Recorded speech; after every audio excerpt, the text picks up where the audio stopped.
So we may have a few others joining. I don't think we're going to have a large group today, and that was probably just based on the flyer of information, because a good bit of today we're going to review some of the things in terms of the PBIS recognition process and going through the TFI and some other surveys or instruments. And then at the end we do have some information on some resources that we got from ODE, and a couple new resources and links that we provided. And then if you have to come or go, I know a few of you said you may have to do that, then a lot of these resources are in your resource folder. So I don't think you'll miss a whole lot. Even if someone from your district is here to hear the message, then you guys should be okay. Okay. Debbie says she can't get her camera on, but she can see and hear. Okay, good. So might as well go ahead and we didn't have an icebreaker, and I know a couple folks that joined late, including Ron, disappointed probably that there's no icebreaker today, Rich, and some of the folks that look forward to that, but no, we don't. So hopefully that'll maybe cause us to finish a little sooner. But I'm going to share my screen. Buddy, they're saying, at least one person has said they can't get access. I don't know if I can do that or not. To the folder. Probably because they were just got the link today. Are you able to share that? I shared it in the chat, but I think that unless it's not letting me, because I can't for whatever reason. Okay. I think I got it to change. Did you? Link. And go ahead and try that. And Friendly, go ahead and try. Okay, I was gonna say I can see it, but. And then, okay. Scott, can you share the link again? Because Yes. It's still saying the same thing, but I did hop on late, so I don't know if other people can do it or not. So thank you. Well, and actually, there was something on there that it said. Now it should say anyone with the link. Yep, it's working now. Is working out. Okay. Yes, thank you. Sure. It works. It definitely works. Oh, good. All right. Because I had to change it just now, I noticed. And let me go back here. Let me get out of this for a second. Just for good measure. Oh, okay. Scott posted it, then I posted it too. So if Scott's didn't work, then that one would work now. So okay. So now we should be all right to go. Let me get right here. Okay. Okay, so we had lost my train of thought here. So we had said that the majority of this is going to be you're talking a little bit about the recognition process and some of the things, and there has been some changes, even some changes since we had last did a session here. When Scott, Ann, and I did a session here, it had some things have changed. So I just kind of have this is like a Jill Sheridan sort of share here in terms of the slides, but we'll kind of go through these.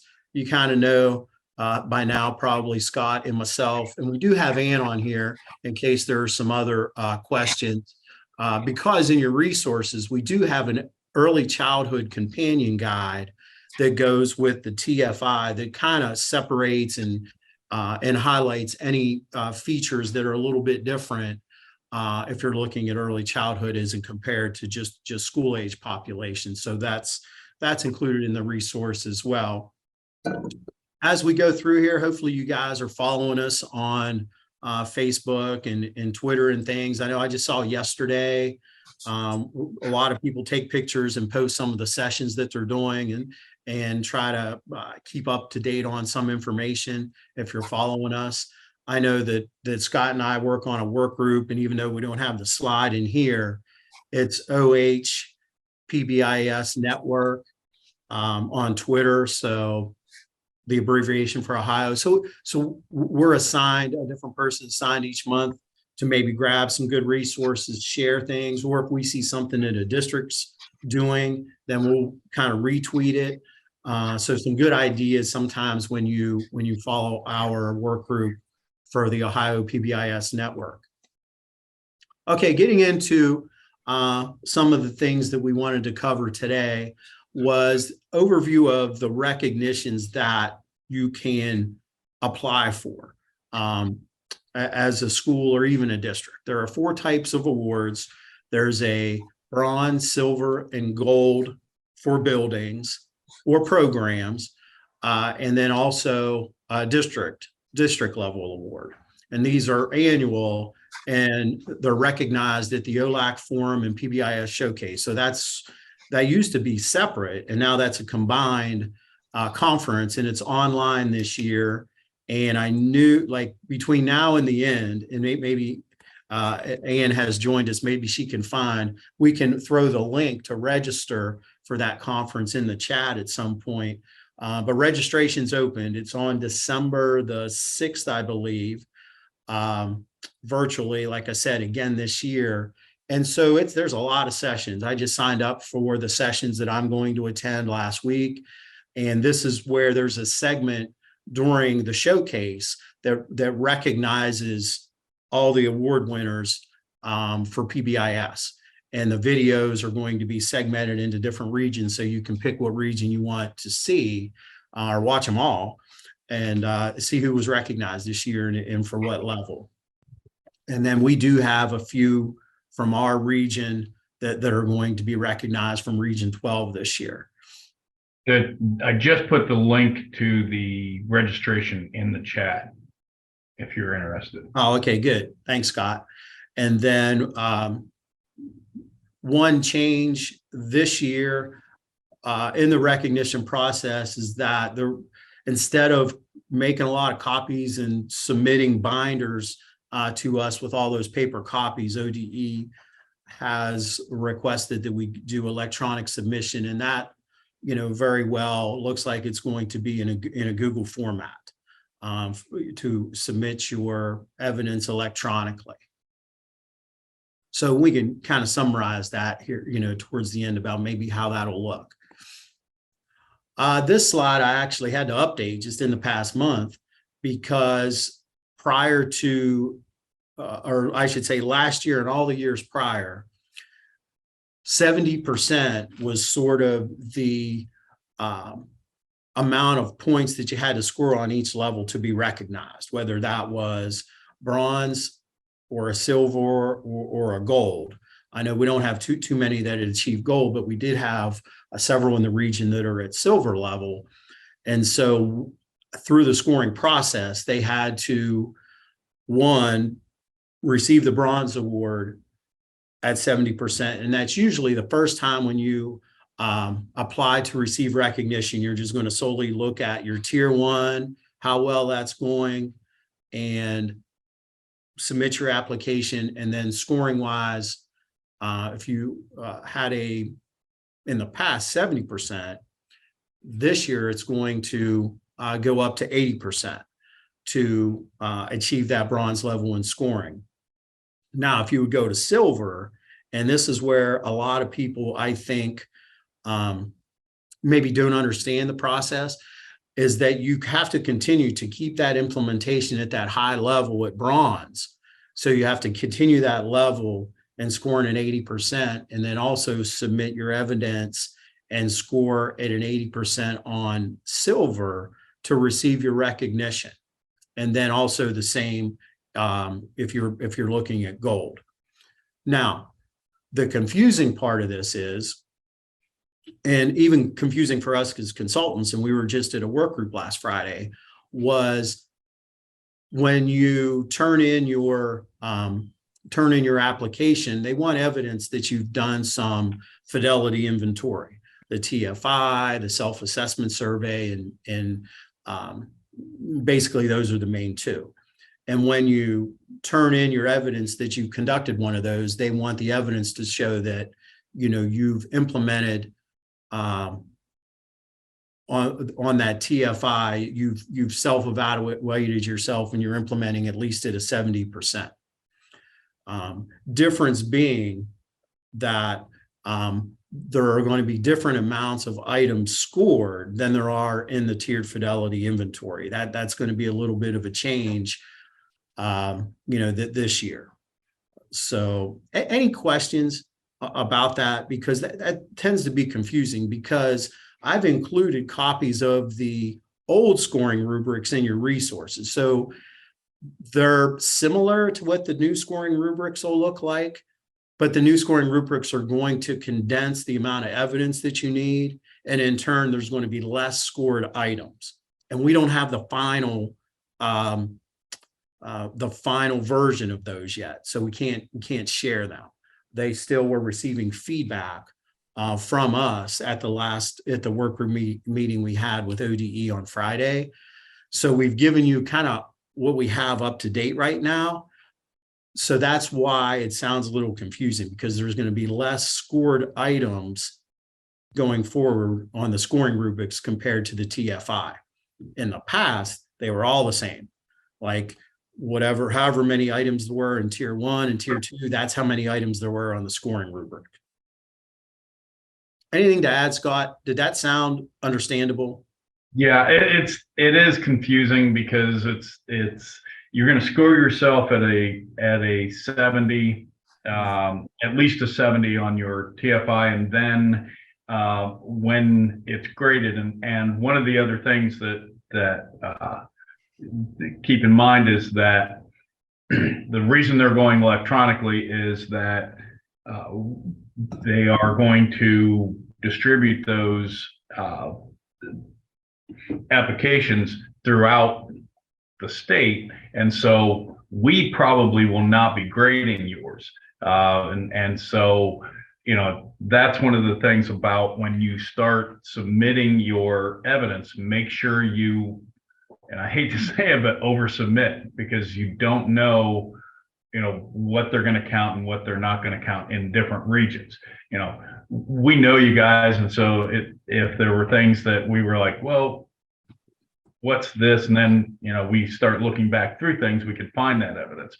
I'm not sure everybody's going to do that. And so, yeah, I would say make sure that you oversubmit rather than undersubmit. And Buddy has, there's more details on that as it goes, but we're looking at trying to also, I've been working on trying to create like sample Google folders on how to submit that, but it's kind of to try and do it for everybody at this point is a little tough, but we'll see if we can do that for anybody that is planning on submitting, and then if you have it set up one way, don't worry about it. We'll try to. Yeah. And the easiest way would probably be, once the final scoring rubrics are, you know, put out there, then one folder per item, it would be the simplest way, right? And just shove in however many pieces of evidence you would need to get the max amount of points for that particular item would probably be the easiest. And then, like I said, we mentioned that aside from bronze, silver, and gold, there's a district recognition award. So this is just a template, which is similar to what the first item on the district rubric will probably look like, is that it's going to be dependent on how many schools that have already received recognition as to whether you'd be eligible to apply for, you know, for a district. And actually, it's funny, I just was at a district this week, and they only have two buildings in their district. It's one of our smaller districts in the region. And so they were thinking about each building applying for bronze this year. And then in turn, they could also apply for district recognition as well. The caveat being, because if you look at where it says 1 through 10 schools, if that's all the amount of schools you have in your district, then 60% of those would have to have at least been recognized as a bronze award winner. So if they submitted for both their district or both their buildings and the district, then both of their districts would have to be both of their buildings would have to be recognized as bronze for the district to receive the district award, right? So if one building received bronze and the other building fell short receiving that tier 1 bronze recognition, then that's only 50%. So the district in turn would not be recognized as a district award winner. So that's another thing that, there's been discussion on. And, but the good news is that the district rubric, you will see, only has a small amount of items on it. So if you're at close to your buildings being recognized as bronze, that 60% range, then I would say go ahead and apply for district, because it's not as extensive process and it's not as many items that are scored for district recognition. But I'm going to add to that. That's this year. There's talk that they're going to make it a little bit more difficult moving forward, but for this year, we're still using this criteria. So if you think that you might be able to get that, then I would highly suggest that you go ahead and put in for that.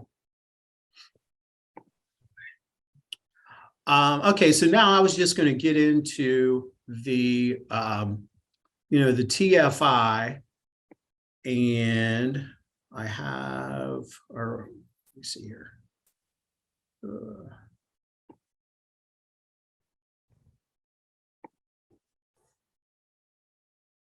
Right, let me stop share for a second, and then and reshare.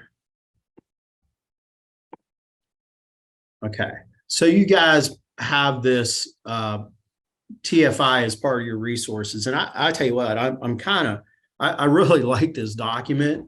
I think it really condenses things in an easy to understand format, and the let me move this window here.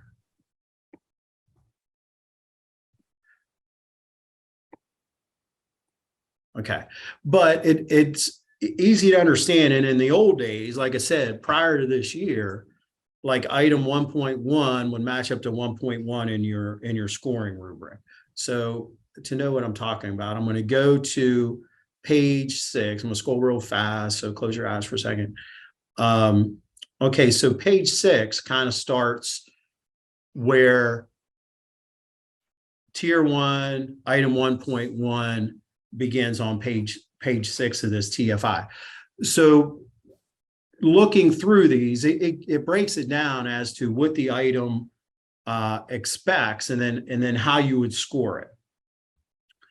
So for team composition, it talks about the type of people that should be on your team, like a coordinator, administrator, a family member, which could be someone, that's it's not black and white. It could be someone from your staff that's also a family member. But the main point would be, do you have people there that's on those other subcategories A, B, C, D, and E that have that knowledge, applied behavioral expertise, coaching expertise, knowledge of student academic behavior patterns, and so on. So as you go through and look at where you're going to, to rate yourself, then, it's kind of spelled out for you there. And I guess before I go any further, there are two versions of this. Obviously, this is be a paper version if you print it out, and then towards the back of the booklet, there are a couple pages where you would input your score total and find out what percent that would turn into. And then also a planning page where you put your score, and then you would write notes as to maybe why you were a 2 or maybe why you weren't a 2 that you're going to plan on working on to improve in the future. The other option of doing this would be an online version. And the only thing that you would need access to be able to do the online version through PBIS apps. And Scott's the one person in our region that would be able to set you up to be able to do the online version of this. I never did the online version myself, but people that have done it, I guess that's good feedback, right? For people that have done it online, Scott.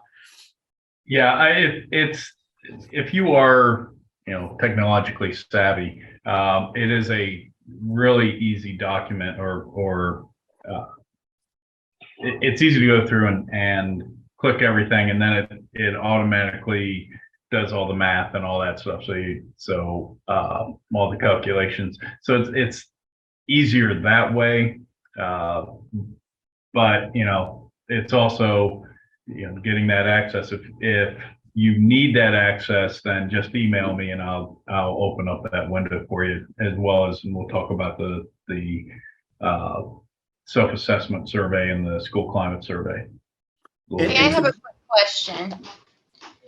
So Yeah. we can do this on our own with our PBIS team. At any point, do we have to meet with you guys to finalize it, or do we just complete it and put it in our binder when we submit? Or like if you're doing just a tier 1, then you do it your own, put it on and put it in the binder. If you go to the tier 2 and are applying for silver, then you need an outside evaluator to come in and do that.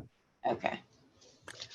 Yeah, and really the outside persons, there's really just facilitating it, Michelle, it's just sort of going through the items, with you. So they're not actually, scoring you, but they're kind of facilitating and making, if there's an item that, well, I don't know for a 2, I don't know for a 1, then we, might throw out a questionnaire, might give a suggestion on what to do to maybe bump that up, from a 0. Basically the same thing we did last spring, Michelle. Yeah. Okay. So, but we could pretty much have it done before you come, and then you just kind of walk through the completed one with us. Okay. Because last year we didn't have it done. I didn't know if we could do that or not. Yeah. Okay. Thank you. Yeah, and that's a good question, though, Michelle, because there does need to be evidence that one was completed, regardless of what tier you're applying for. So even if you're just a tier 1 person that's going for a bronze recognition, then there'll be a spot in the application to show that you've conducted that with your team and what your score was, and that you had evidence that of doing that. Last question, I promise. Do you recommend we do these earlier in the year, or wait later in the year when we've implemented more stuff? So when really this is about just basically telling you, if you want to do it early in the year just to see where you're at, I think that's a good idea. You don't have to turn that in. That's just for your own information. Okay, here's where we are. And then do it again in the spring and say, okay, so this is what, because if you do it earlier in the year, then it tells you what it is that you need to work on. Okay. Instead of waiting at the end of the year when you don't have the time to correct those things. Right. Okay, I have a question as well, just for clarification. So for any award that a school may apply for, they need to go through this, but they need to ask you to go through it after they're completed. Do you have to see it first before they submit? Not for a bronze, just for a silver, or if somebody's going for a gold, then you need an outside facilitator on that. Well, that's like tomorrow, actually, I'm going to a building in our region, and they were a bronze, received a bronze award. I think it was 2 years ago. And so I'm going to go up, and I really wanted to go through tier 1 and tier 2 with those folks. Because I haven't, it's not a district that I support, but just kind of see how they've been continuing their implementation with tier 1. But for the sake of time, they can only get the team together for an hour.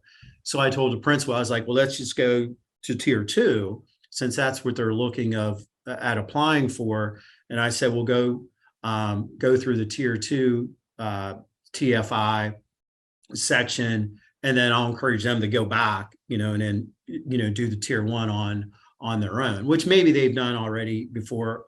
I'm not sure, but then it's going to show that, I was there as part of the TFI facilitation.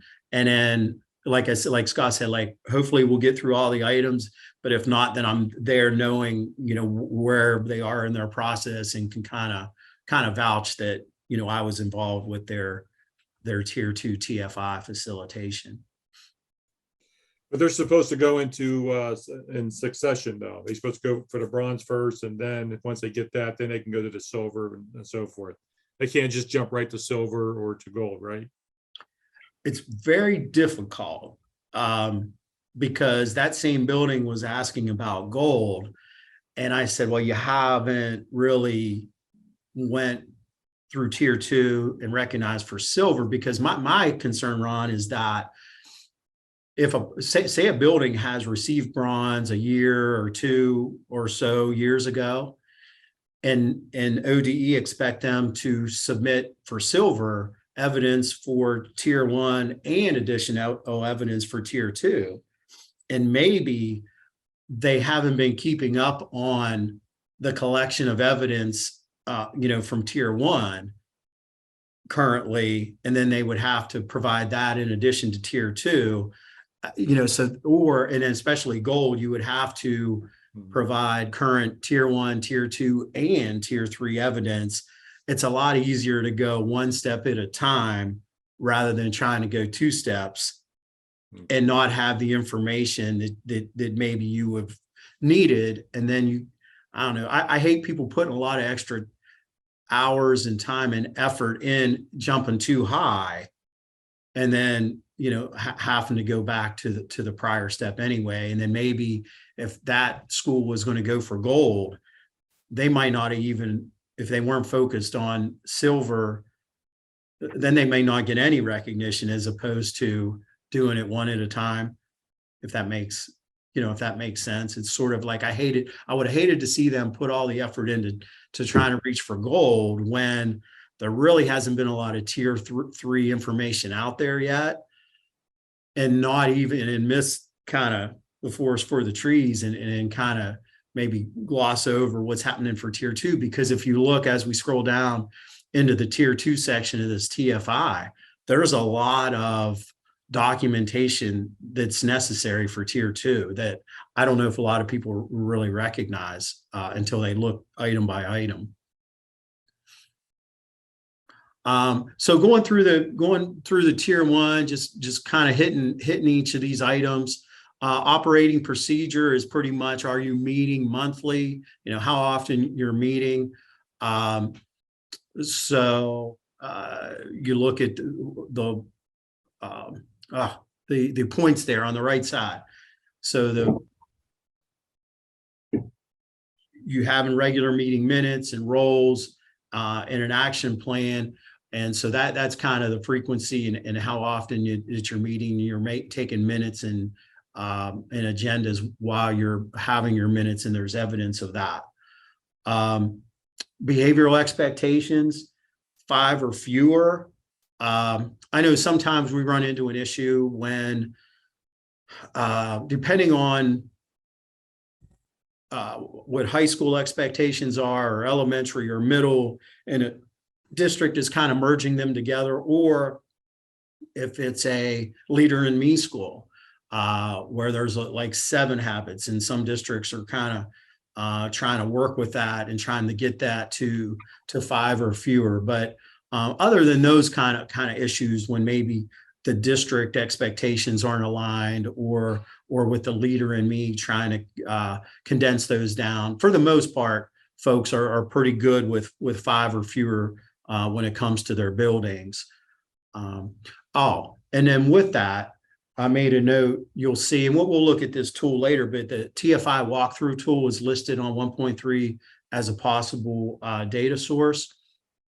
That's going to have to be completed as part of the tier 1. And the walkthrough tool is basically you're taking a sample of teachers and a sample of students and just making sure that they know what the expectations are, and the teachers have provided some recognition to students for displaying those expectations. And then the students can say that they know what the expectations are, then they've received a recognition over a period of time for displaying expectations. So we'll get to that, but you'll see this walkthrough tool is an important data source for several of these items because it's in 1.3. You can see it again in 1.4, but for the 2 point, in the 1.3 item, you'll see that when it comes down to at least 90% of staff can list at least 67% of the expectations. Hopefully, like 100% of your staff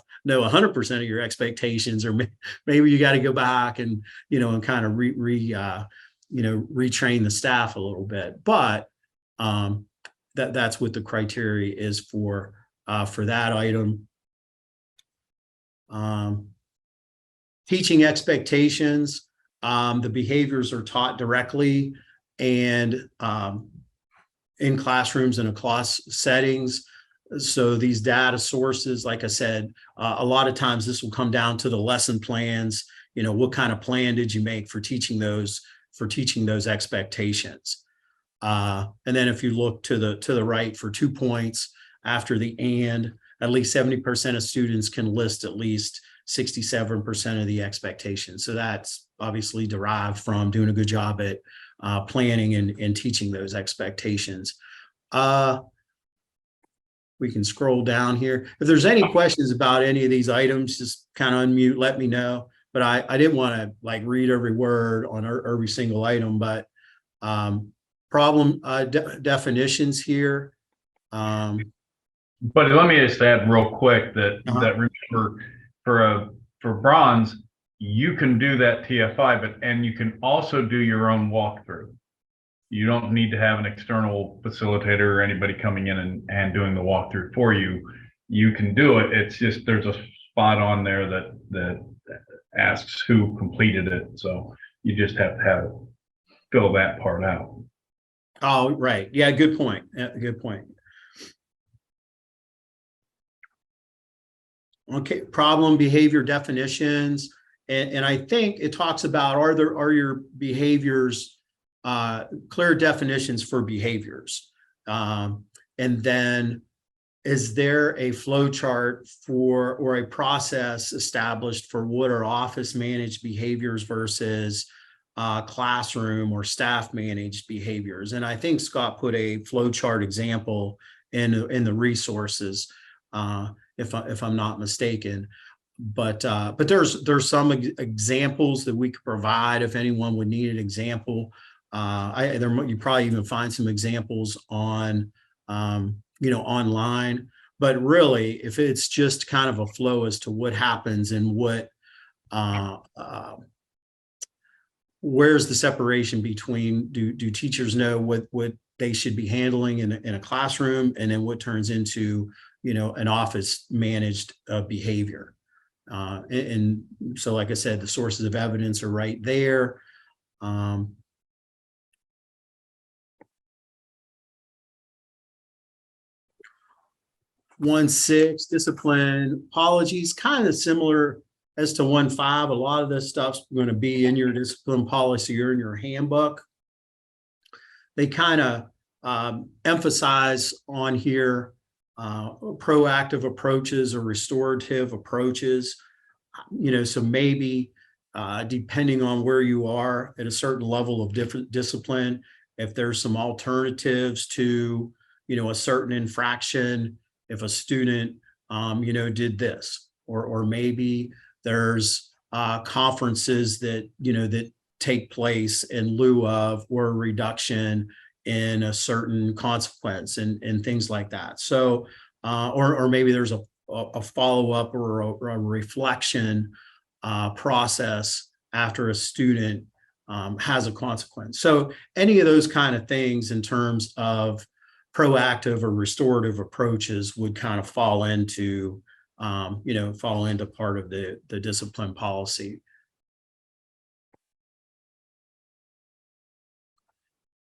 Professional development, sometimes, we'll look for evidence when we've gotten people to apply for this, and we may not find anywhere where it's in there as to when the staff, received the professional development or how they received it. So really, if you had like a calendar, is like one of the easiest things to show when the PD occurred for PBIS and when that was in there. And a lot of times aspects of your framework in like a staff handbook. I know for new staff who maybe have not had any kind of background in PBIS, some of those footnotes on how to say, in the letter A, teach school-wide expectations, acknowledge appropriate behavior, correcting errors, requesting assistance. So, summaries of that maybe in your framework, in a staff handbook, any kind of explanations like that would be able to earn the 2 points for this section.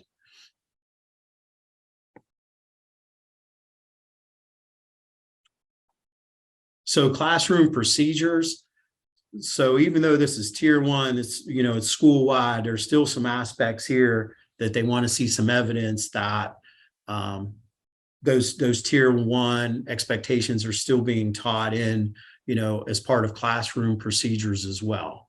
And so even informal walkthroughs could be part of this. And then just some evidence that the administrator can show that, okay, hey, this is happening, and these are being taught in classrooms as well as not just school-wide. There's consistency there.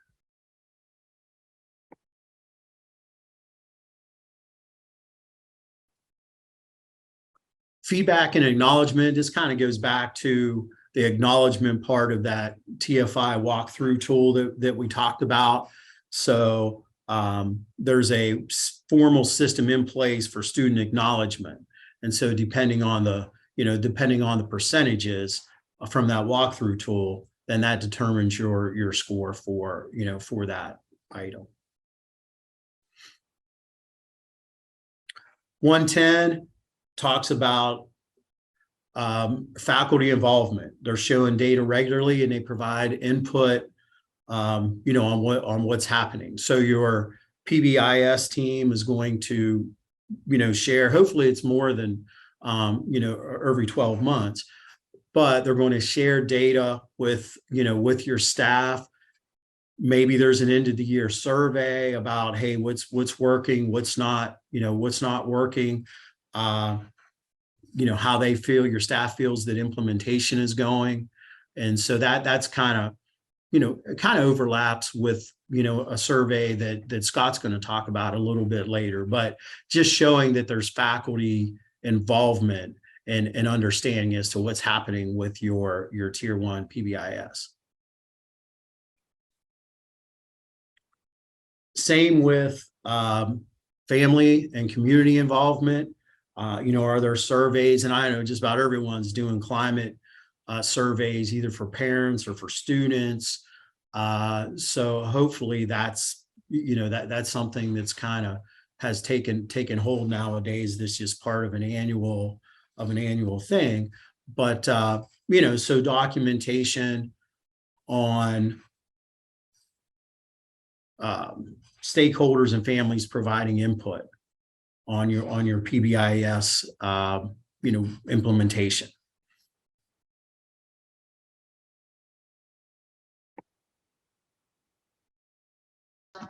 would the stakeholders and families input, would the, oh, what in the world is it called? The school climate survey, would that qualify for that? Yeah, and that's another one that we're gonna, talk a little bit about a little bit later, but yeah, or it could be a self-developed survey, and throw in couple items with, information from your PBIS program, or if whatever you call it, some buildings or districts, attach the name to their mascot and not necessarily call it PBIS, but whatever system falls into that PBIS framework, then, making sure that, there's communication with family and stakeholders. The other part with that is that remember that, it's a survey. And there's no criteria as far as how the survey comes out. And it's just a matter of you conducted a survey. You got input from community and family.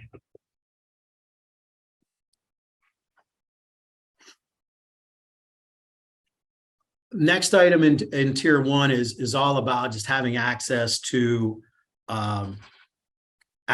graphs and data, discipline data system, to where it would have, frequency, problem behavior, location, time of day, student. So what those items that would fall under the 2-point criteria there. So is there a system in place that you have that could generate that information to share out in your meetings? So, I think just about everyone by now does have either their own or another system to do that. And then it kind of leads into the next item. So some of these, if you're, showing that data system that you use, whether it's Swiss, whether it's PBIS rewards, whether it's just in a Google Doc, just showing proof and evidence that you have access and that you're using that data that you have access to make decisions.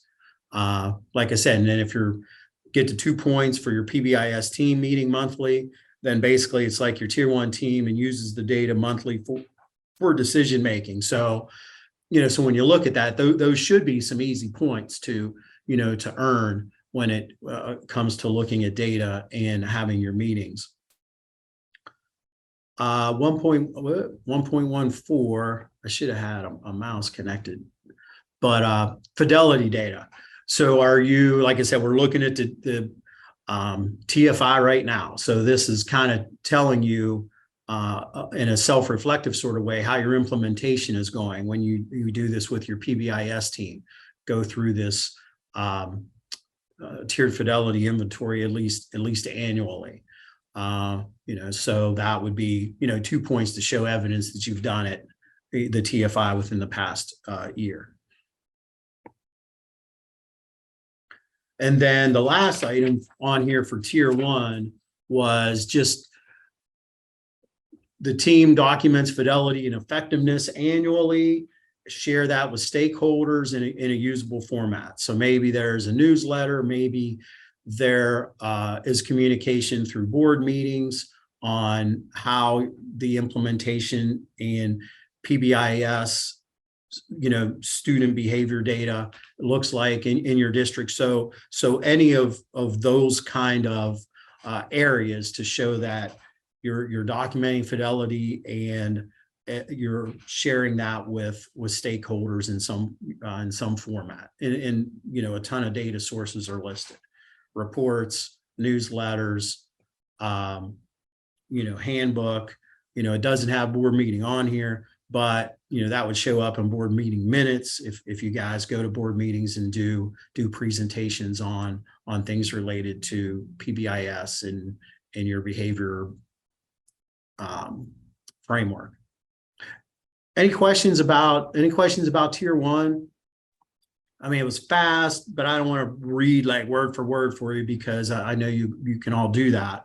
But I just want to make sure that you're aware of what the items are and what the possible evidence is for tier 1. Buddy, do you mind if I say something? No, I do not. I just wanted to say that I know we've got a couple people that may be interested in the TFI doing this with early childhood. So there is a companion guide within the resources, and it just lays out some differences that you might be looking at when you're looking at early childhood. So you might want to pull that out and take a look at it, and that'll kind of help you understand. A lot of it is terminology, but understanding different considerations that you might want to look at for early childhood. Thanks. Yeah, we did put that in there. And I think, if I'm not mistaken, there's a early childhood PBIS work group for the state of Ohio that is starting to put together some documents and some things like rubrics maybe that are specific to if you would apply for an early childhood program. Would that be correct, Ann, or am I off a little bit? Well, I'm not a part of the work group, Oh, but okay, that's right. I do think I am understanding that they are going to update the Tier 1 trainings. So, but this document, the companion guide, I haven't heard, but I would say that if they're updating Tier 1, because this companion guide is Tier 1 only. So I would say if they are going to update Tier 1 training, they're probably going to go back and make updates in any of their resources that go along with Tier 1, because that's generally what they do. Okay. I don't know if that answers your question, but. All right, as we go through Tier 2, first item normally is team composition, on each of these 3 tiers. And I know, depending on the size of your building, how you determine who's on your PBIS team, there's nothing that says similar members can't be on a Tier 1 team and a Tier 2 team. A lot of it falls down to the items listed in those letters A, B, C, and D there.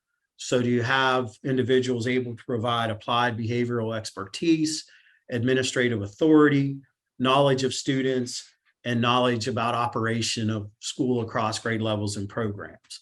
And so it's not as specific, really, even as the Tier 1 team composition. A lot of, so if that's covered, then a lot of it boils down to the attendance of the members, being in a certain percent above 80 to be able to, to receive the 2 points for that. And then usually teams submit meeting minutes just to show who was there for the evidence for the attendance part. Operating procedure, similar to Tier 1. Meeting monthly with agenda and minutes and roles, and then following the action plan. And the action plan really would be determined on maybe past fidelity inventories that you've done. And so you kind of create your action plan and have that and kind of show what you're going to be working towards or focusing on from month to month.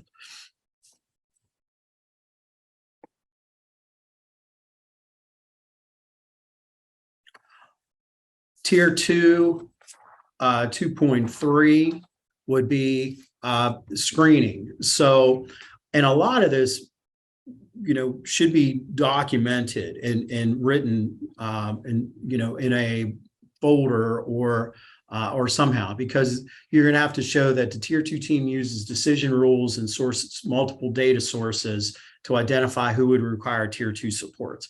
And I guess that's not just to get 2 points on this, on this inventory, but it's also for your staff. When you're looking at your data and you're looking at which students that might benefit from Tier 2 interventions, how is that going to be determined? What's going to be the rules from your office discipline referrals? That's what the ODR stands for there. What's that going to look like based on your data? Are you going to look at academic progress? Are you going to look at attendance? You're going to have teacher or even family members nominate students to be, because of something that's going on in their life, that they would be a candidate for tier 2 intervention. So multiple sources, and then how you're going to determine that. Maybe it'll be a referral process, and the tier 2 team would decide based on those data sources, who would be in receiving of a tier 2 intervention. So, so that's to benefit, a lot of folks. And, so hopefully if you're providing tier 2, then you've already determined that, and it's not just kind of random when it comes to who's receiving tier 2 services.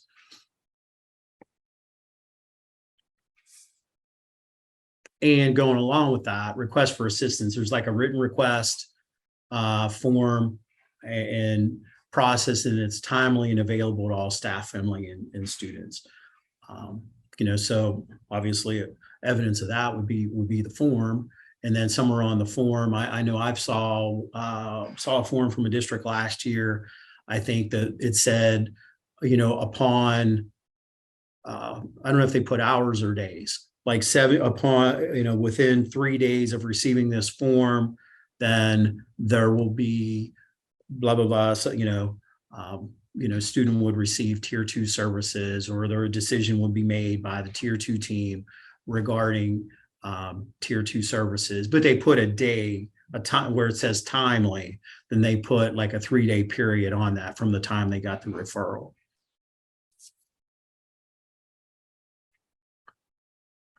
For 2.5, options for tier 2 interventions. And this was one that I kind of struggle with a little bit. And we talked about this in our work group on Friday, was the tier 2 team has multiple ongoing behavior interventions with documented evidence of effectiveness matched to the student need.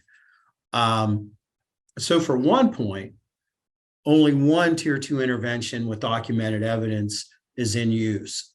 And to get the 2 points, multiple interventions with evidence to the student need. So I guess I'm kind of always like, I would like, if you're starting tier 2 interventions with students, whether it's a check-in, check-out, whether you're doing some small group work with students based on a particular need, I'm kind of like, get one intervention really good, a good format and a good process for one intervention before starting into a second intervention.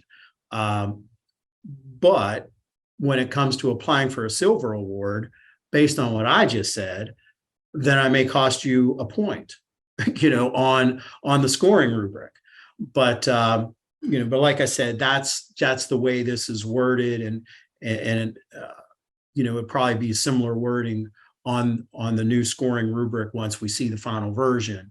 But you don't want to spread yourself too thin. If your check-in, check-out system, say you just started it, and if it's not going really well and the evidence doesn't show that it's working for students, then I'm kind of like, well, should you try another one, or should you revamp that one to where it's working really well? But that's just just my opinion. And like I said, I'm not like the smartest or the most expert person, but I'm just telling you the criteria for 2 points would be multiple interventions.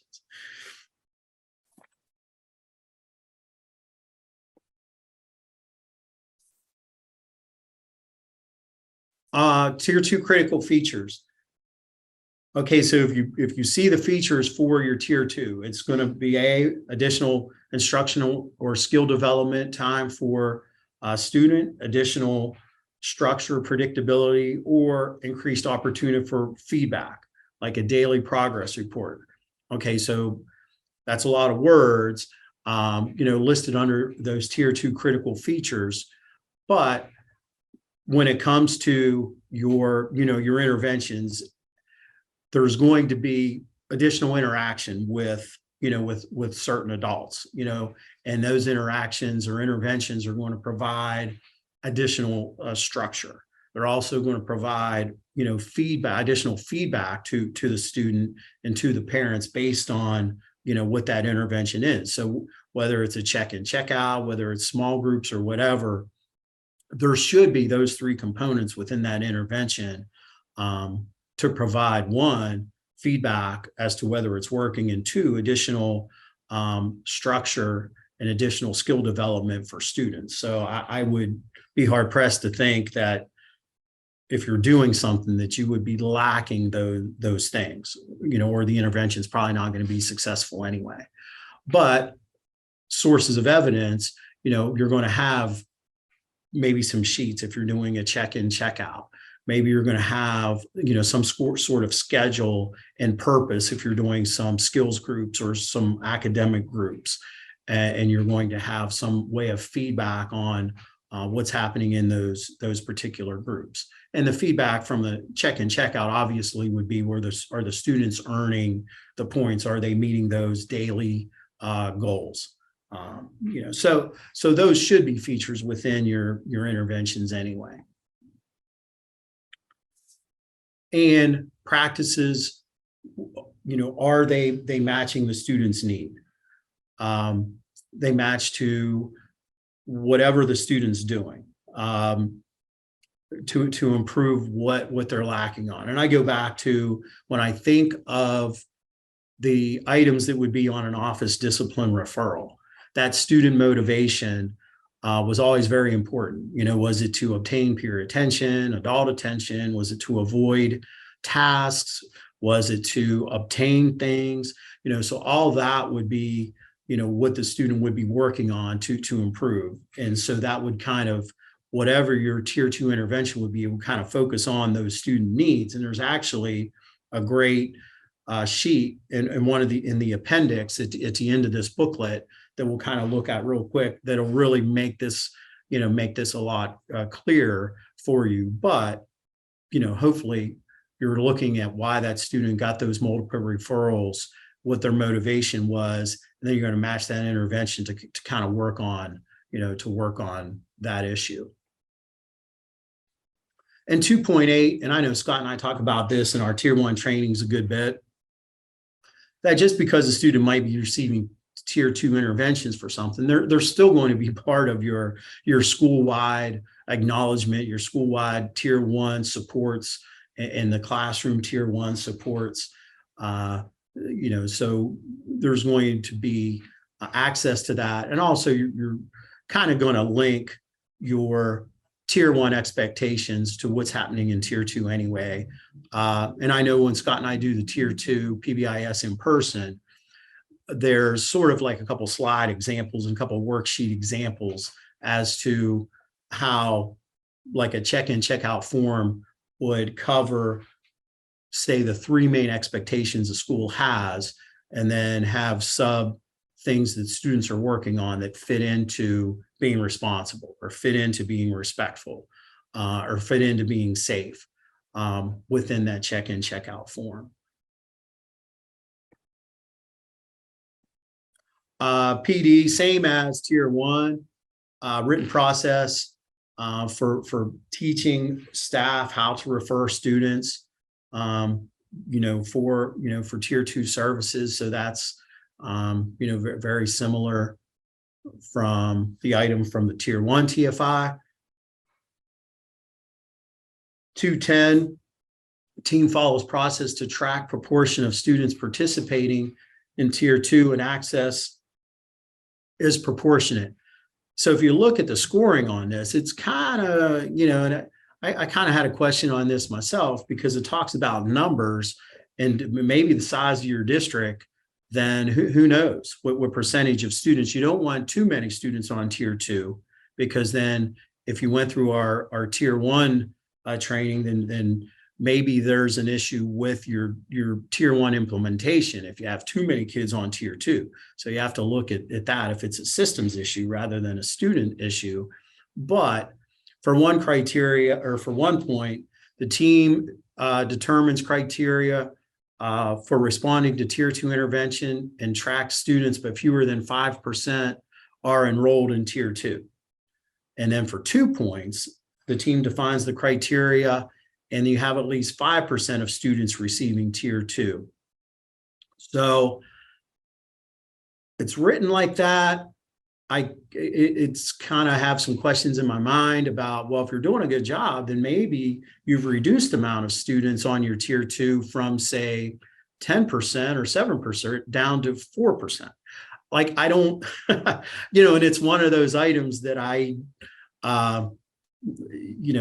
question myself, but I would think if you're doing a good job and you show the evidence for tier 2, then I don't know if it's really going to get into the weeds with looking at actual numbers in terms of if you're at 5% or a little bit below 5% to get those 2 points. So like I said, I think there's I don't want to get into the weeds of this description either, but you know, it's just showing that you're aware of what percent of students are receiving tier 2 services. And student performance, how do you know if your students are succeeding in tier 2?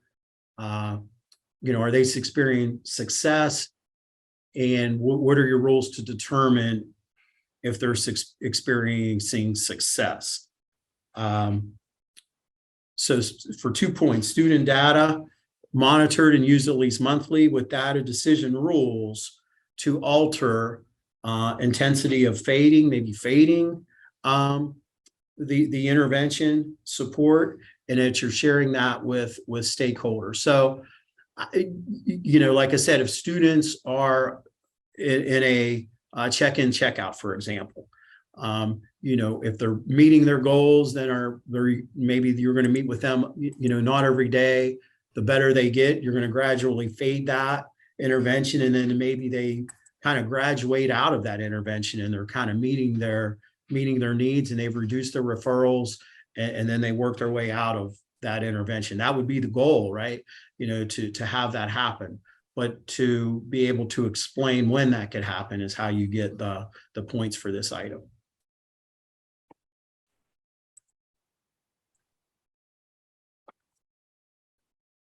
Okay, and then another fidelity item similar to tier 1. So you have a protocol for ongoing review of fidelity. Okay, and that's just sort of like kind of doing the TFI annually, like it mentioned in tier 1. And so periodic direct assessments of fidelity collected by tier 2 team for their tier 2 interventions. And then the annual evaluation as well was you know, similar to the tier 1 item. Any questions about tier 1, tier 2? I mean, I know I went through it kind of quick, but I didn't think it all needed to be, you know, read and expounded on unless there were questions about certain items.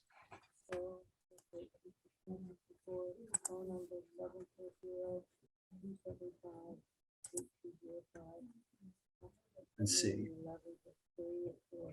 It's kind of looking, I don't know how many folks we've got on here. We good just to go through? What do you think, Scott? Go through tier 3 at this point? You want to take a short break and then go through tier 3? Okay, let's take 5 minutes, and then we'll do tier 3 and then move on from that. That's getting a little dry in my mouth anyway. All right, 5 minutes. We'll be back at 10:09, maybe 10:10. 10:10. Really have anyone looking at applying for tier 3? And actually, I know we've got some ESC folks, and we got Jill Sheridan, our regional field coordinator, myself, Scott, and another consultant in our office, that we're starting to plan some tier 3 PBIS training. Because we're finally getting the finalized resources from ODE to be able to use in those sessions. So there's additional planning I think we have scheduled later this month and then into December. So hopefully in January, we're going to be able to offer tier 3 training at the PBIS, and you might see it offered at ESCs as well. And hopefully it'll be pretty consistent regardless of where you receive that from. But when it comes to, to tier 3 in the framework, I won't spend a lot of time because I don't know if a lot of us are really looking to apply for gold, or if anyone in our region is looking to apply for gold. And then if you are, you can just get, contact Scott and I a little individually. But for the items listed on here, again, 3.1 is about team composition, and it lists the qualities of your team on there. I know that one thing that's different probably from tier 2, letter C, is someone that has multi-agency supports, person-centered planning, wraparound, expertise. So folks, and that probably falls to your guidance counselors or social workers or student services or people like that have that kind of expertise. So there's just slight difference in some of the listings there for qualities for your team composition. Operating procedures pretty much the same in terms of meeting monthly and keeping an agenda. Again, tier 3 team uses decision rules about who's going to be identified for tier 3. And I guess I should add, the way PBIS approaches to tier 3, back when I was a principal, obviously when I thought tier 3, when I thought the tip of the triangle, I'm thinking students on IEPs, and that's not necessarily, the truth, or I don't say the truth, but that's kind of a myth, I guess, because you could have students receiving tier 3 PBIS interventions, and maybe they're not yet, on an IEP, or maybe depending on what they're working on, what needs they have don't require an IEP. And tier 3 will get into a little bit of functional behavior assessments and behavior intervention plans and things like that. But, just to kind of keep that open in your mind, that it's not necessarily students that are on an IEP that we might be able to provide tier 3 PBIS interventions. Now, a lot of them may be, but it's not an end all. So just kind of keep that in mind. And I kind of retraining my brain in that way as well. But decision rules, for who receives services, student support plan. So for each student support plan, a uniquely constructed team exists to design, implement, monitor, and adapt that plan. Okay, sounds similar, right, to a team that would construct, an individual education plan, and so you're going to have a team that's going to construct a individual plan for this student, depending on what it is. So when you look at the middle column, 3 random for possible data source, 3 randomly selected tier 3 student behavior support plans created in the past month. I'm reading that because what the important part is what's in the parentheses. There's a support plan worksheet that we'll get to that's at the end of this booklet. And the majority of items and scorable items to receive for a tier 3 recognition kind of fall into these support plans and these support plan worksheets. So, that's why you're going to see that support plan worksheet in a lot of data sources. So when we get to that worksheet, then you'll kind of understand that a lot of how you're going to be scored or judged implementation wise for tier 3 will hinge on those plans. 3.5 staff administrative plan is used to ensure adequate staff assigned to facilitate the plans.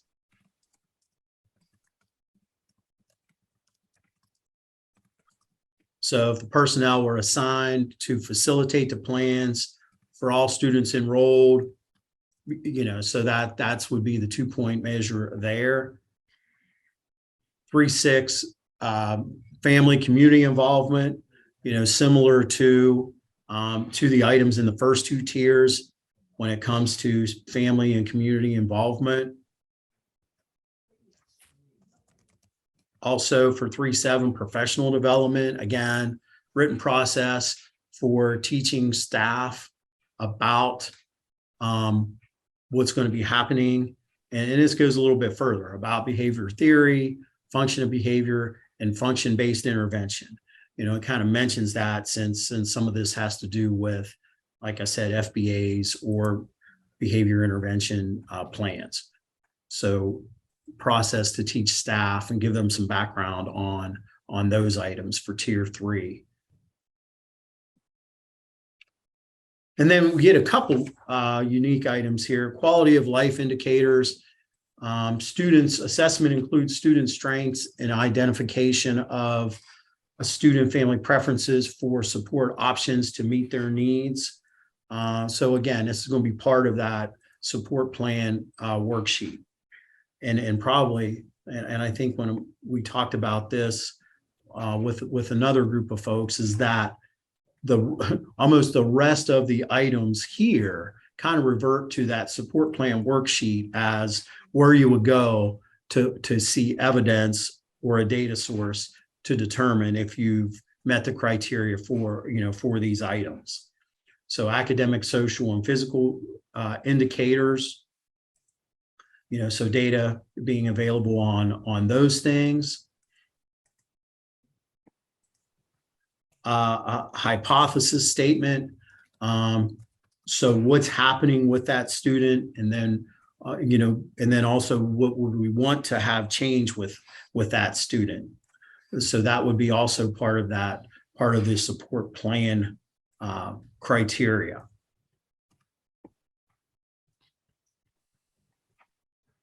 And then the plan includes, all those items. So comprehensive support, prevention, teaching, strategies for removing rewards for problem behavior, rewards for desired behavior. So a lot of lists there. So 2 points would be those plans would include all 7 core support plan features. I mean, just real quick. So basically, if you have created a plan for, and it has to be at least 3 students,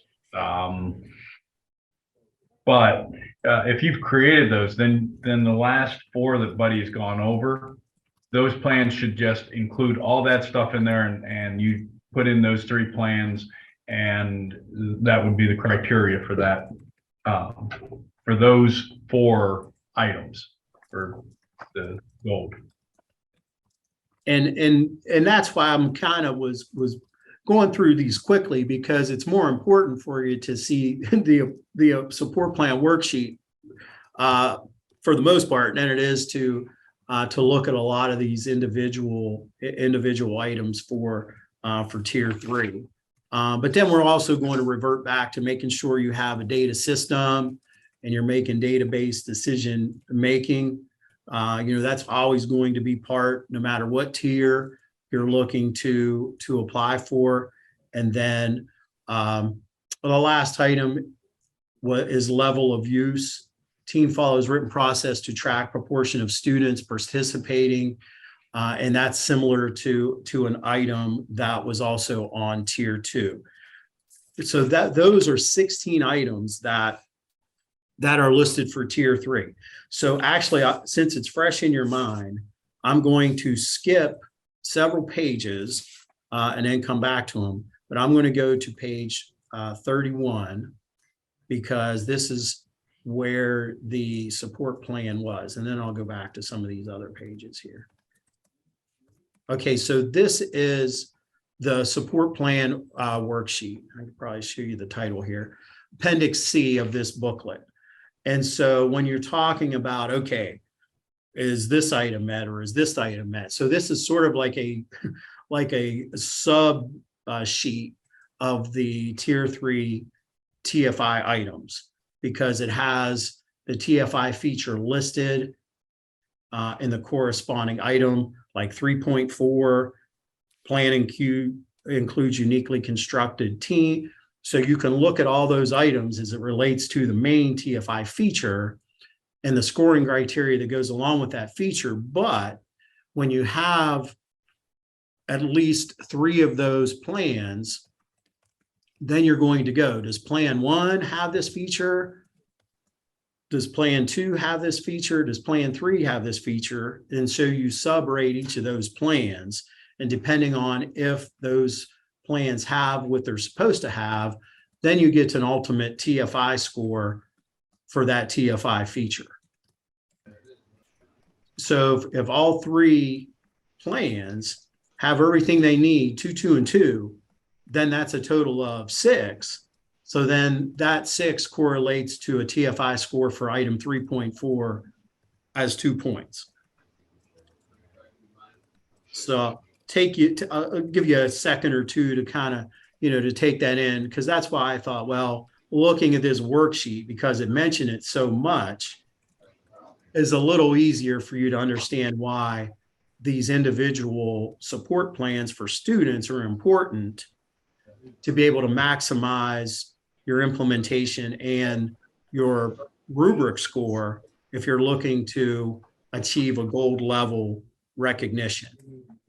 So even if it's not for this year, something to keep in mind for the future, or as you attend, some of our tier 3 trainings, then keeping, some of the tier 3 TFI components in mind, kind of be helpful. So buddy, just because I had to bounce in and out, but so last year we got the silver, and in our binder I had all of the things for a bronze, all of the things for a silver. Remind me, do we have to, say we were going for gold in my building this year, do we have to do silver level, gold, bronze level, silver level, and gold level all in a binder? I can't remember. Scott could probably give you the bad news answer on that. Yeah, that would be, you still have to give all the evidence for the. Okay. Yeah, thanks, buddy. It's so redundant. I feel like I gave you like 3 jumbo binders last year with like redundant stuff in it, but I know we're not doing the physical binders this year, but for some of that stuff, have they said, like, can we note in there, please refer to the bronze section, whatever, for this, or do we have to put it in for every single level?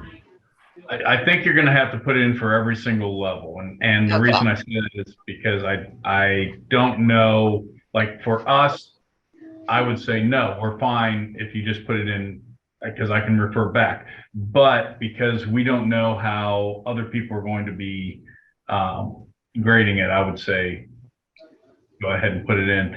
And because it's electronic now, if you scan it in or you do something, into one, it's not as hard to put it into all 3. Okay. Yeah, thank you. I know, Michelle, and it's sort of like, sometimes we hate giving those answers because we know how busy everyone is in their jobs, because you have more of a role than just collecting PBIS evidence that you have to do on your day-to-day. So that's a bad thing, especially for teams that have just recently received something. And it's almost like, well, hey, just last year you saw that we've implemented this and we've implemented this. Can't we just be grandfathered if we're looking to apply for the next level the next year? But there hasn't been any conversations to be able to do that, or to be able to do that yet. So like I said, that's like, 'cause things could change from year to year. You could have different PBIS teams that aren't as helpful or don't have everything going that you did the previous year. But I was even just thinking, like, when I do my electronic submission this year, and some of the stuff last year, I just remember putting it in for bronze, and then I put it in again for silver. And I just felt like I was like putting the same, that's where I was wondering, could I just say refer back to bronze? But if you think it'd be better, just put it in there and be done with it. Not refer back to last year's, but rather like what I put in there for the bronze level for this year. You know what do you understand what I'm saying? Yeah, and I think that'd probably be the best way of doing it, is just to make sure that it's all in there. Okay. That they're not looking back and forth. Make it as easy on the score as possible, because we don't know how they're going to be in different regions. Okay. Sounds good. And then I'm just going to slide back up here. We went through tier 3, but when we were at tier 2, I mentioned that there was an appendix in the back that talked about the tier 2 is a nice reference sheet. And this is appendix B for tier 2. So when it comes to a behavior or an intervention, I should say, that matches a student need, you know, a behavior that they're trying to work on to get better. This is I thought this was a nice appendix as part of the TFI as well. So it gives you some examples of some tier 2 interventions that, you know, could match like the need of the student. So it does a little bit of work for you, but each place may call their intervention something different or approach it a little bit different, especially, you know, if you're elementary versus high school or preschool or middle school, whatever. But this is a good reference sheet. If you're thinking about starting a tier 2 intervention, if you've looked at your data and data shows that, oh, okay, there's a big need of our students that are wanting adult attention and they're trying to receive it in the inappropriate way, and they're being referred for that. And you know, so you have some ideas of maybe a tier 2 to look at, to research and to implement based on that particular need of your students. But I thought I wanted to share this, and I think it's, you know, Scott and I share something similar during our tier 2 PBIS sessions, but that was a good one. And then also these 2 pages here are when we talked about tier 1, we talked about the walkthrough tool where we asked a group of a sample of teachers and a sample of students, do you know the school expectations? Have you been recognized for school expectations? So this page here, 27 and 28, explains a little bit about the tier 1 school-wide walkthrough tool. And then it lists, as you go down here, the questions that you would ask your staff and also the questions that would ask your students. And then it gives you how many you should. And this is the sheet. The next sheet is where you can collect the data from those, you know, from those interviews. So the left column is for staff. You know, if they know the rules, have you taught them? Have you given out any, whatever your acknowledgement is? And you could put a period of time on there, maybe the last 9 weeks or 2 months or whatever. And it's a nice circle yes, circle no. And then how many out of how many rules are known. And then the same with the student side. You know, what are the rules? How many did they know out of how many? And then have you received whatever since whatever time frame that you put on there. Usually it's 9 weeks or 2 months, somewhere along those lines. So that's why I thought those appendices really are pretty good in terms of collecting some data as you go through with some of those evidence pieces that you're going to need. Talking to her, can you ask her if she can fill it out? Any questions about any of those sections, any of the TFI? Like, we flipped through them, but we covered the tier 1, we covered the tier 2, and then we hit on tier 3. And I did include this last slide here because a couple additional change that were happening this year with ODE. on February 1st, they're going to try to get an idea of how many schools and districts are going to apply for recognition. So before February 1st, so hopefully sometime, hopefully next month, or at least in January, there's going to be something sent out that you're going to have to inform us if you intend to apply for an award. So they get an idea of how many people are going to be applying for an award and what that award level is going to be. And that's going to help determine how many applications will be scored. And then on March 1st, the applications will be available. And then similar timeline on May 1st, the applications are due. The last item that I bulleted underneath those dates are that student outcome data is going to be a part of the scored criteria this year. We do know that. What we don't know is, and I hate it when we can't give you, it's the middle of November and we can't give you definite answers, but, it's going to look at in-school suspension, out-of-school suspension, and expulsion data. We're not definite as to how many years they're going to go back and look at that data, and they're not definite yet. There hasn't been a decision on what amount of decrease they're going to look at in that data. If they want out of school suspensions to be decreased by, say, 1% over that period of time, or a 0.5% over that period of time. But the majority of network felt that if there's all this implementation going on, then there should be some sort of student outcomes data that show the implementation is being successful.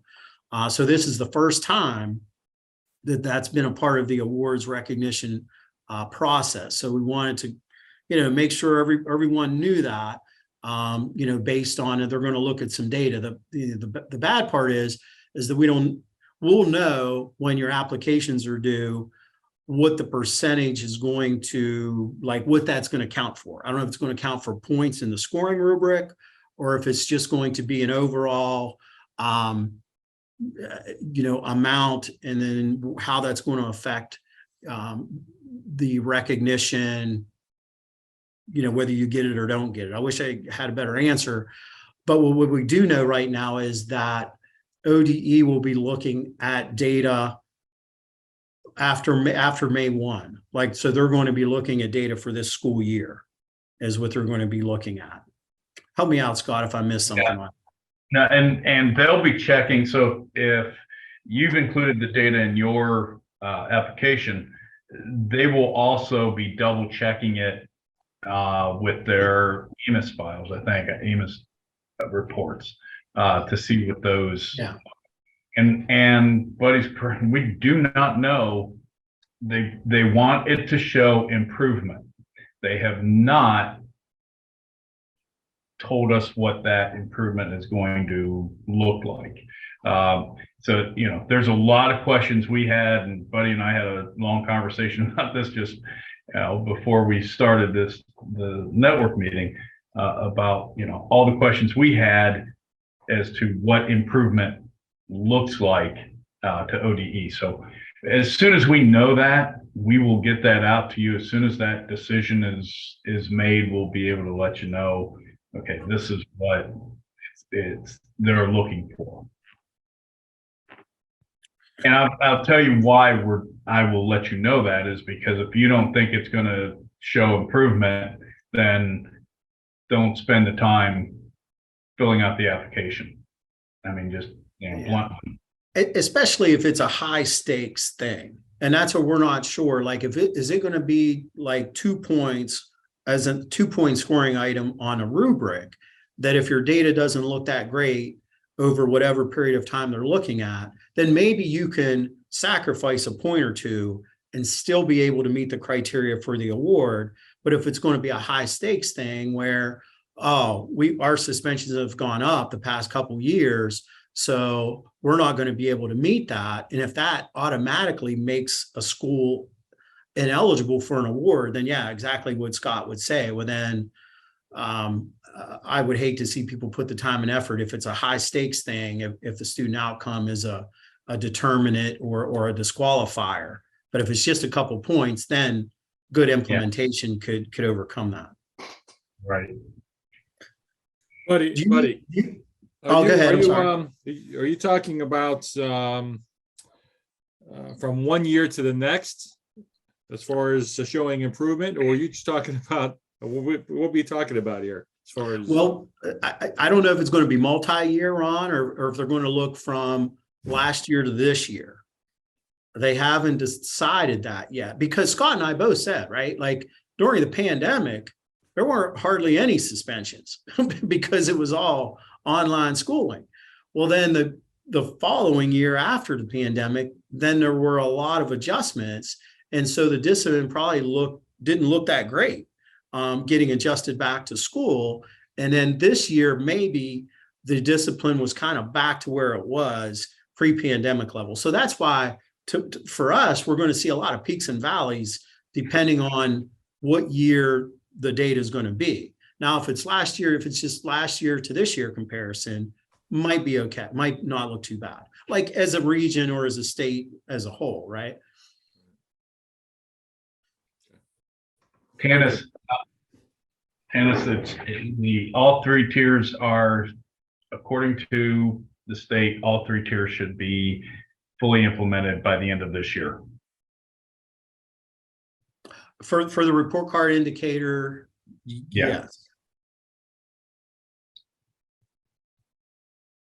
Do you need me to stop share, Scott, or? Yeah, why don't you, so I can, Okay. I will share.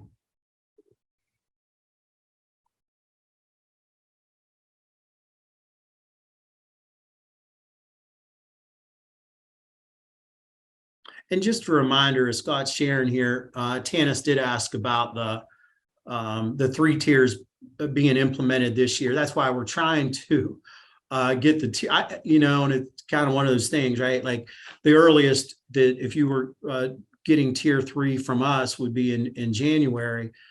But maybe there's been some tier 3 that you've kind of been doing. And I know Jill Sheridan says this a good bit. Like if you have, I know Belmont County used to have student services, or if you have some people in your district, like social workers or whatever, that do connect students to some sort of agency services or outpatient interventions and things like that.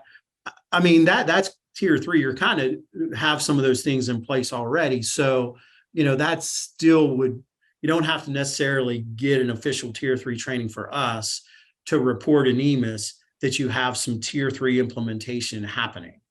So I don't want any buildings to think that, something, to sell themselves short, I should say, if they are doing some things for students in that capacity, but you're just waiting on us to give you tier 3 PD. That's not the case. So you're good to kind of mark that you're doing some tier 3 interventions for that report card indicator. And then just a reminder, just to double check on that reporting with EMIS, because we've had some buildings and districts in the past not get that yes on the indicator. And it was more of an EMIS reporting error than it was what they're actually doing in their district. And so that'll be coming up sometime in the spring. But double check maybe what your report card says, and if it says something that it shouldn't, then kind of keep that in mind when it comes to the reporting time for EMIS. Yeah, I would suggest having a conversation with your EMIS coordinator prior to clicking that indicator to let them know where your implementation is. So one of the things that on the new scoring rubric that they are all but they highly recommending, all but requiring, is a self-assessment survey.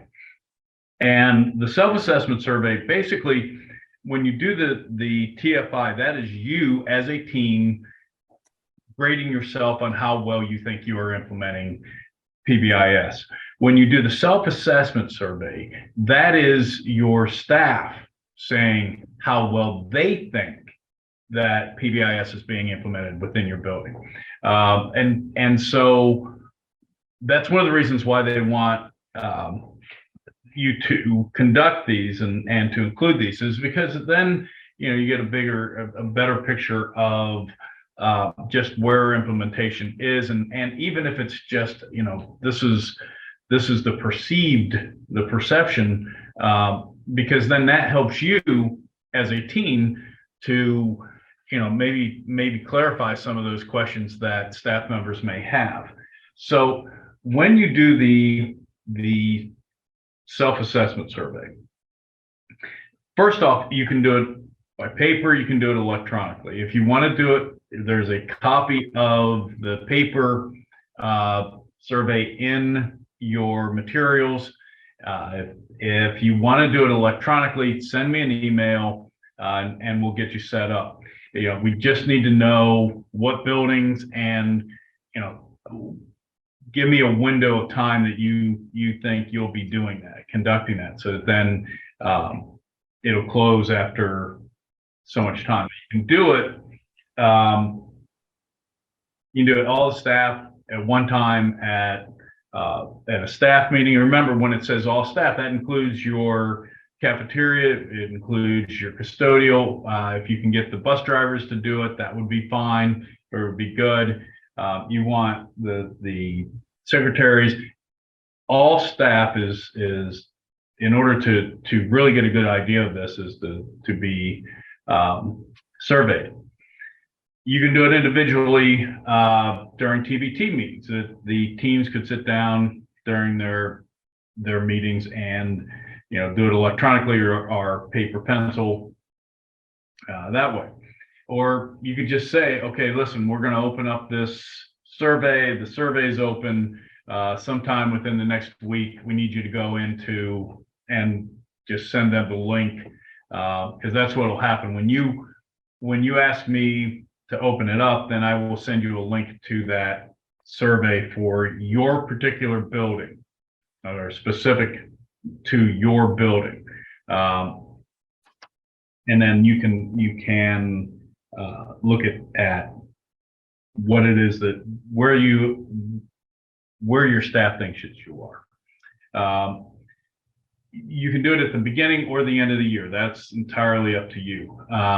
You know, to be able to compare it, I would give it, if you're don't want to do it multiple times a year, then I would make sure that I do it at the same time each year. You know, if we're going to do it in the fall this year, then next year we'll do it in the fall. So you can then compare those over multiple years. And if to get to it,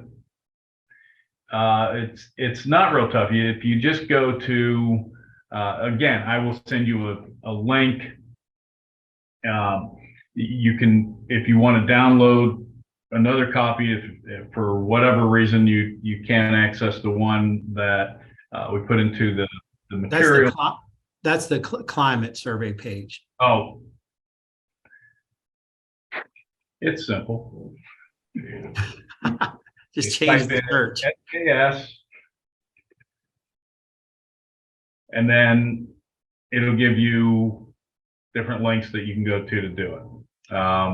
This one, you can download a PDF, or you can do an editable Word doc.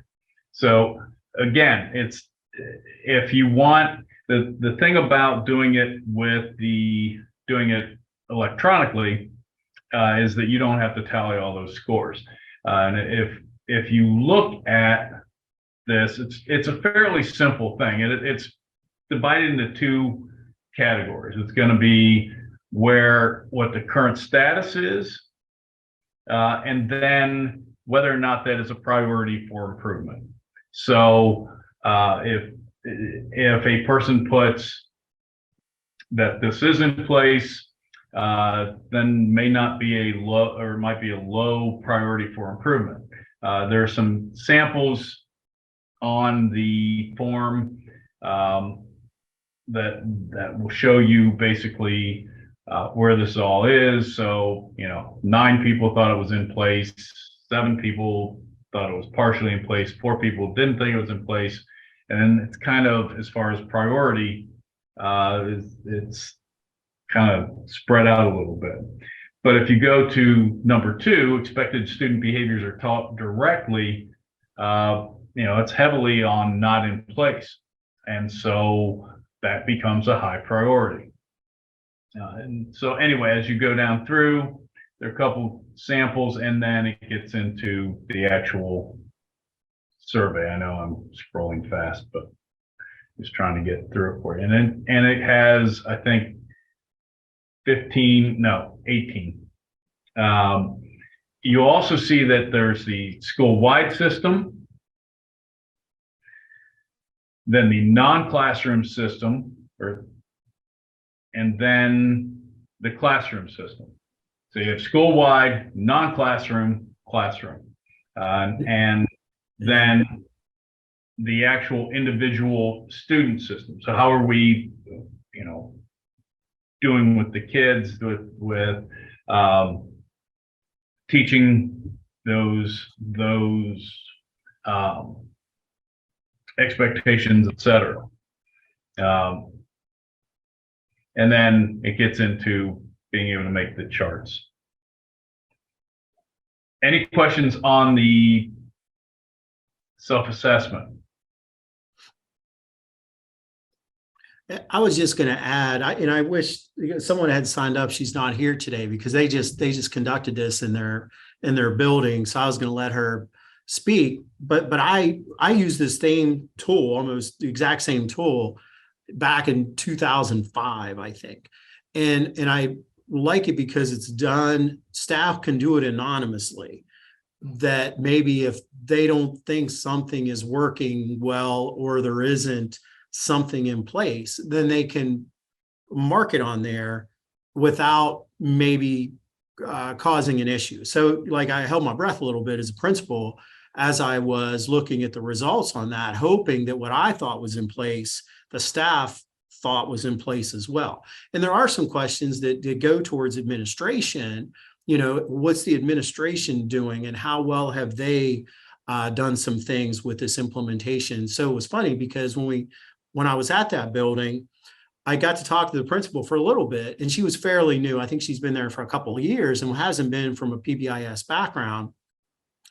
But it was a breath of fresh air because the results were primarily positive with the majority of those items, but it gave her more self-confidence as to the things that she was doing. The staff are thinking that they're in place and things are going pretty well. So I think that's like, a great part of the tool. And I think,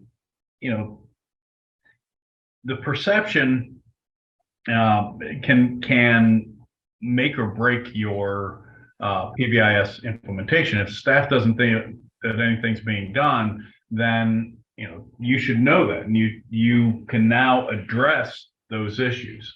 And if they think that things are being done great, then that reinforces your work that you've been doing.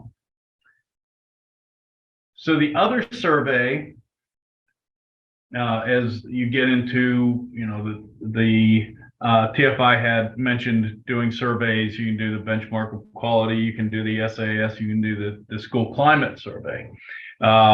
School climate is, that's one that you're going to want to, again, reach out to me.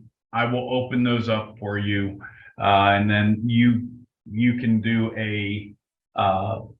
send the link out to whoever. But the school climate is, again,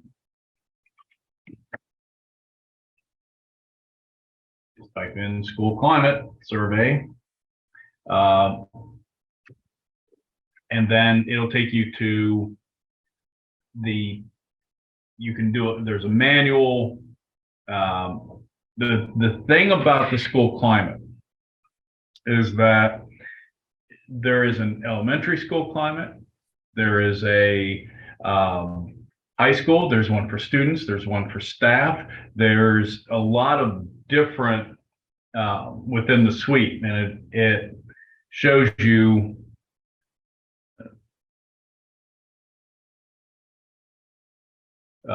as you go through the handbook. There's all kinds of different ones. You tell me which one you want to do, and there's one for elementary, one for family, one for school personnel, different surveys for different groups of people. And then here's an example of some of the questions. There are also brief versions, and then there's extended versions. So here's one for an extended version for secondary, and it gets into questions, basically giving background, but without being self-identifying. And then simple questions. I like school. Most days I look forward to going to school. Those types of things. I think personally, when you're starting to talk about, trying to improve school climate, you cannot do it without getting that survey to the kids. You need to find out where they stand or how they feel about coming to school. The same with the staff, community members, and you can use all of these for the tier 1, tier 2 TFIs or applying for those awards. I think that the self-assessment tells you a lot about where your implementation is with the staff. I really like the school climate because it tells you and can be brutally honest on how the community feels and how your students feel, and also how the staff feels about the climate of the school. Remember that with the SAS, you're looking at the fidelity of how well you're putting PBIS in, and really the school climate is the results. Are we seeing the results? Because we want to create this positive environment, and the school climate can give you a little bit of insight into that. Buddy, anything else on that? No, that's what I was just thinking. And I know if you get onto some of those surveys online, a lot of people are just sort of creating their own Google survey just based on the items. And in that way, they just kind of can, collect their own data, not have to contact someone else to set it, you know what I mean? So I've seen school districts kind of create their own surveys on the staff self-assessment or a climate survey, just kind of on their own, just pulling different items from those. And if you have people who are good at creating those, Google forms, then by all means use them. The good thing about this is that PBIS puts that stuff out there for free, and so it's use it however you want to use it. Just as far as whether you do it electronically, whether you create your own, or if you just use their paper and pencil or paper and forms. So it's entirely up to you. Anybody have any questions on any of those? Those are the ones that have been mentioned the most. There are others that PBIS apps has, but those are the ones that I think are the surveys that the evaluators of or the people scoring the rubrics will be looking for. I know they're going to want the SAS. The school climate, I think, is a bonus.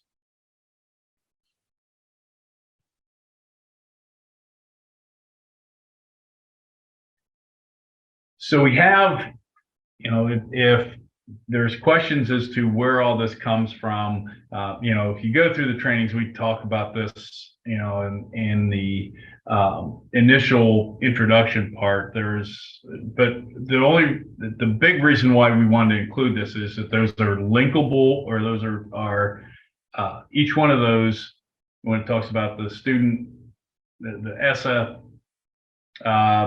it's linkable.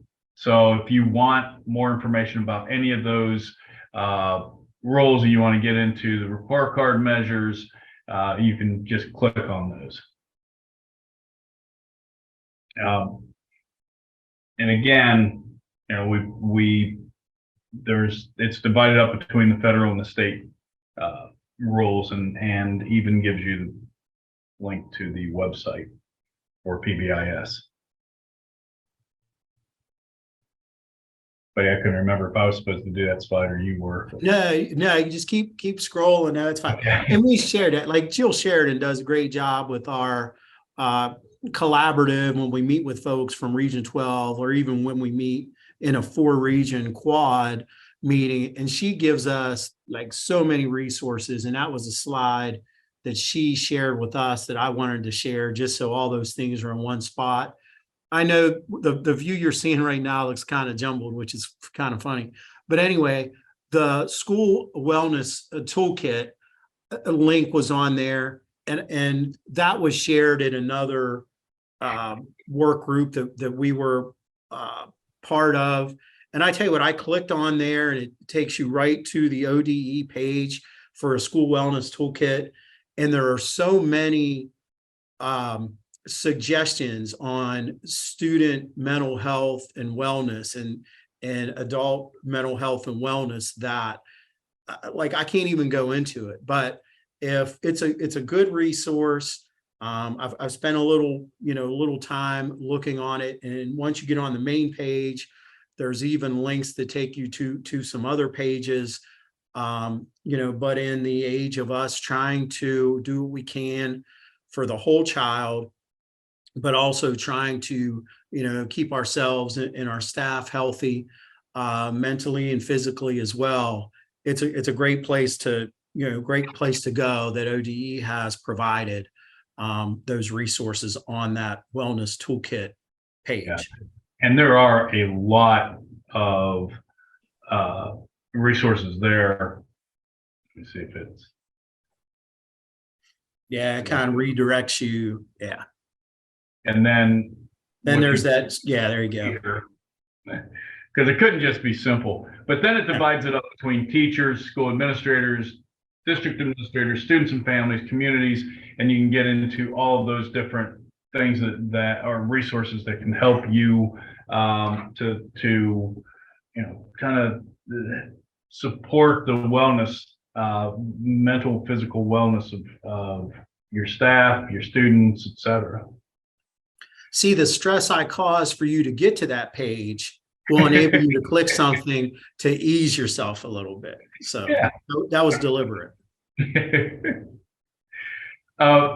There's another thing that's being pushed out, being released here by the Ohio Department of Education is opioid mitigation strategies.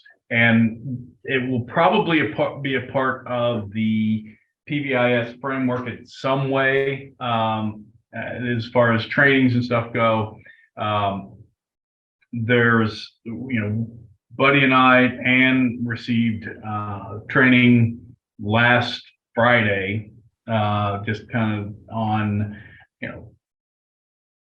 opioid prevention. Basically, it's more educational than anything else. And so you're going to be hearing more about that in the next few months. Just wanted to give you kind of a heads up that is coming. One other thing, now that we've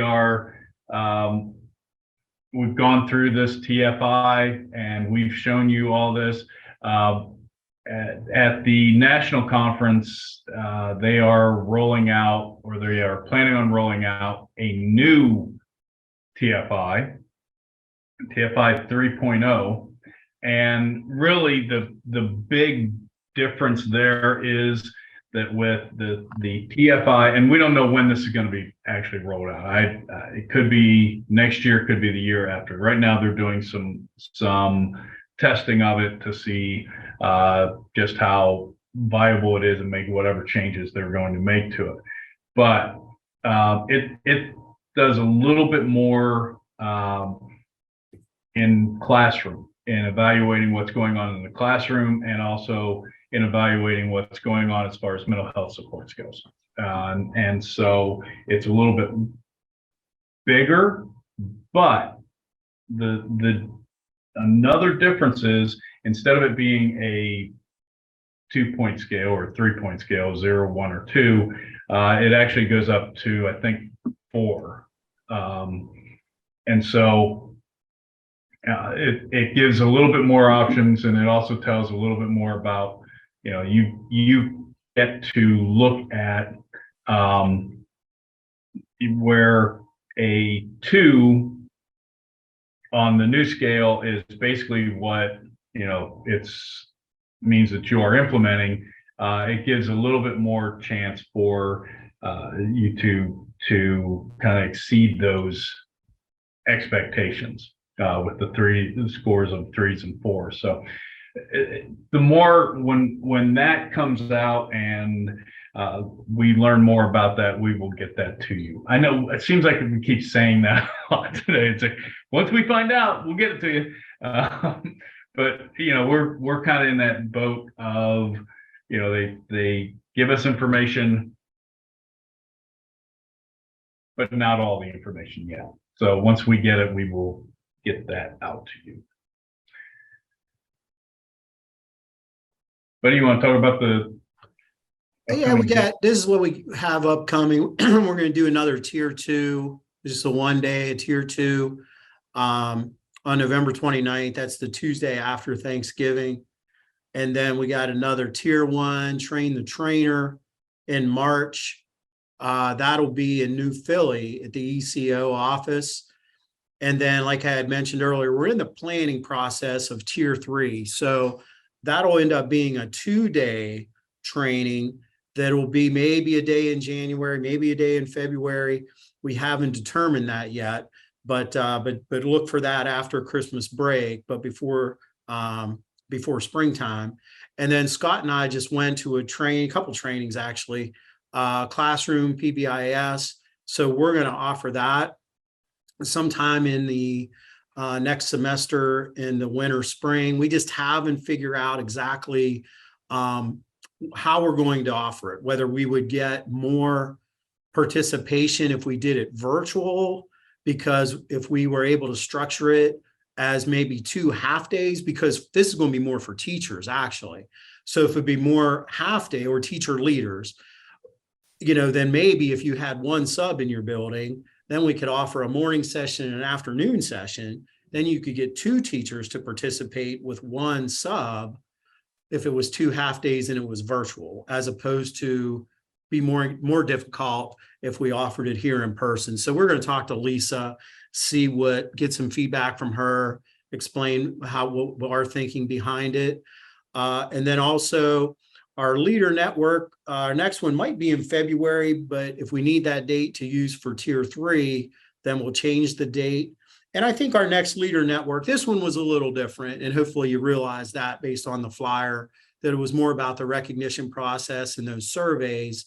The next leader network is going to be, we got a couple districts in mind to share some best practice on some things they're implementing this year. So I'm hoping one of those folks, or maybe both, can join us at our next leadership network. And then hopefully by that time, the intent to apply period will have passed, and then we'll be able to have some definite black and white answers. If we can't relay that via email, then we'll be talking about it at the next network.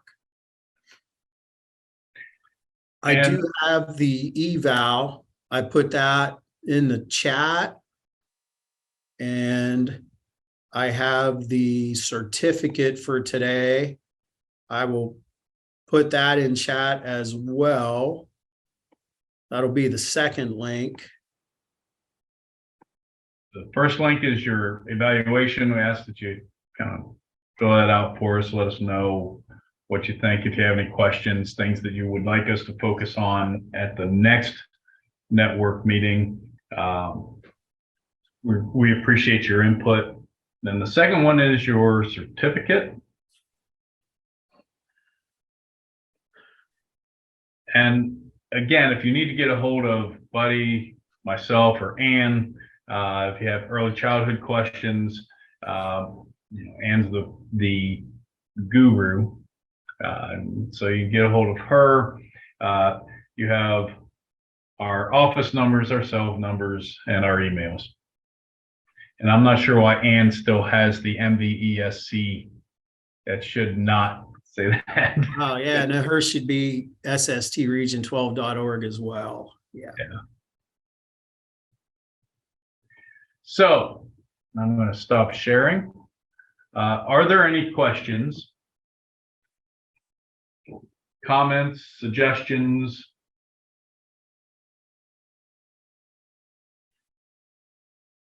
We really appreciate your time. I know that time is, at a premium right now, and so the fact that you take your time out to spend with us, and hopefully it was something that you gained something from, and if again you have any questions, feel free to reach out to any of us.